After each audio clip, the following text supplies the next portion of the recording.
S'agissant du partage, on pourrait dire, des revenus, je pense qu'il y a deux choses. Il y a les salaires et il y a la notion de revenu. Je pense, c'est un avis personnel, que dans le monde occidental en général et en France en particulier, nous sommes arrivés au bout d'un modèle qui, de mon point de vue, favorise trop, en tous les cas dans les très grandes entreprises ou dans certaines entreprises, le rapport à l'actionnariat et défavorise trop le rapport au travail. Et il pourrait y avoir des choses qui seraient de nature à mieux répartir ce qu'on pourrait appeler les fruits de la croissance d'une entreprise, auquel tout le monde contribue, et qui se traduit évidemment par les résultats de l'entreprise, ce qu'on appelle le bénéfice. Et évidemment, je fais le distinguo entre le salaire. Les salaires sont ce qu'ils sont. Il y a des discussions, des dialogues sociaux, des accords de branche, etc. Mais en revanche, les revenus, là, il peut y avoir une répartition meilleure.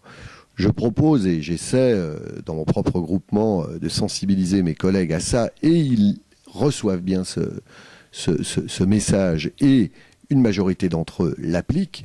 C'est au fond sur 100 de bénéfices constatés dans une entreprise, comment je peux donner une partie de ce résultat et le donner en le rendant accessible à l'ensemble des collaborateurs. Il existe un dispositif en France qui s'appelle les contrats d'intéressement, qui sont des dispositifs affranchis d'impôts et nets de charges. Donc le dispositif existe. Il est un peu compliqué administrativement à mettre en place, surtout pour les PME. Il pourrait y avoir de la simplification de ce point de vue-là. Mais je propose qu'il y ait un quantum d'une part du résultat. 30%, on le sait, vont à l'État, c'est la fiscalité. On pourrait dire qu'il y ait 50% qui reste à l'actionnaire, qui sert à réinvestir.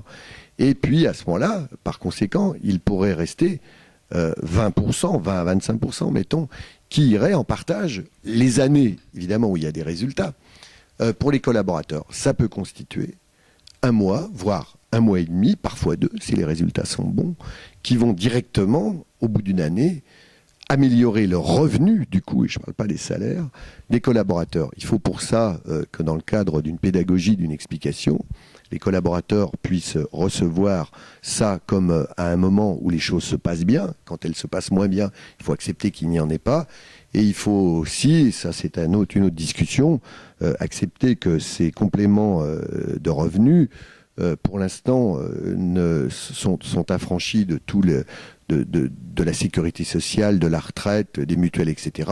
Je laisse le soin, si ça devait évoluer, aux syndicats de voir ça, si ça devait prendre des parts importantes dans les revenus des ménages, pour faire en sorte aussi que ça puisse apporter les garanties en plus du salaire nécessaire. Pour l'instant, ça me paraîtrait plus intéressant de les laisser en l'espèce à part de toutes les parties, comment dirais-je, retraite, etc., qui préempteraient trop sur cet intéressement quand il est mis en place. Donc voilà un élément important. Et puis, puisqu'il a été question aussi du temps partiel dans la distribution, vous savez que le temps partiel, il peut s'expliquer pourquoi le temps partiel. C'est parce qu'un magasin est ouvert environ 12 heures par jour. Et il fait plus de 50% de son chiffre d'affaires pendant 3 heures.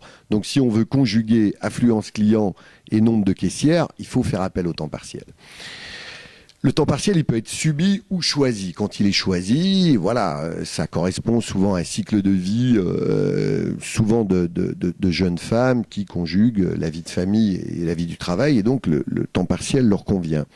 Mais quand il s'agit, comme c'est le cas en particulier d'ailleurs dans les villes, de situations de ménage monoparental, on peut imaginer qu'une mère de famille et qui a un revenu de caissière et 2 enfants, par exemple, c'est pas rare.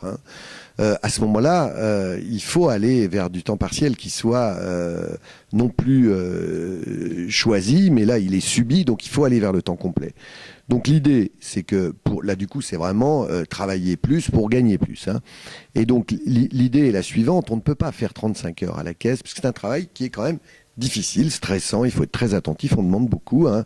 À une caissière, on lui demande de sourire, on lui demande d'encaisser de l'argent, de gérer des cartes, etc., d'être attentif, c'est un peu stressant, j'en conviens, même si les choses s'améliorent. Et donc, il faudrait changer l'organisation dans les magasins, c'est en route chez nous, pour faire en sorte qu'il y ait une espèce de polyvalence et qu'au bout, par exemple, de 5 à 6 heures de caisse, l'hôtesse de caisse puisse aller, par exemple, dans un rayon presse ou dans un autre endroit du magasin, et où elle puisse, à ce moment-là, additionner du temps. Ça, c'est en route. Hein, il y a vraiment il y a des choses très concrètes qui existent. Donc voilà une voie de progrès qui me semble intéressante, à la fois pour sortir du temps partiel, pour aussi aller vers une meilleure répartition des fruits de la croissance d'une entreprise entre l'actionnaire et entre le travail. Il y a des voies nouvelles qu'il faut observer de manière à faire en sorte que les choses soient plus harmonieuses. Et puis, on ne peut pas, nous qui sommes nouveaux commerçants, écoutez, j'ai aussi, dans ce que je dis, un aspect pratique, pardonnez-moi, mais si on veut que les collaborateurs soient contents d'accueillir les clients, on ne pourrait pas imaginer qu'ils ne soient pas satisfaits aussi au niveau de leur salaire et de leurs revenus.